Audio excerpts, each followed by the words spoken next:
కాంగ్రెస్ పేదవాళ్ళు మాట్లాడితే అదే మాట నువ్వు మాట్లాడుతావమ్మా. సిగ్గనిపించాలి కదా మాట్లాడి. నలం ఏందో తెలియదు. నేను ఎంఆర్ఓ ఆఫీస్ కల్పించిన అని మాట్లాడి ఏమన్నా అర్థం పర్థం ఉందా? నువ్వు భూమి కోసము ఇంత దిగజారేటువంటి మనుషులకు కనిపిస్తున్నావు. మీకు వాళ్ళకు లొంగేటువంటి మనుషులవే అయితే 2008లో ఉప ఎన్నికల్లో ఆనాడు బీఆర్ఎస్ ఓడిపోయినాడు. 2009లో ఆశించిన ఫలితాలు రాన్నాడు. అటువంటి కష్టకాలంలో కూడా పార్టీ జెండాను వదలలే, కేసీఆర్ను వదలలే, ఉద్యమాన్ని వదలలే.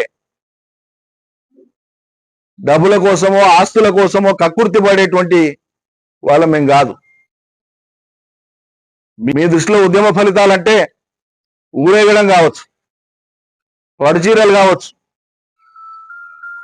నగలు కావచ్చు, విదేశాలు కావచ్చు, జల్సాలు కావచ్చు.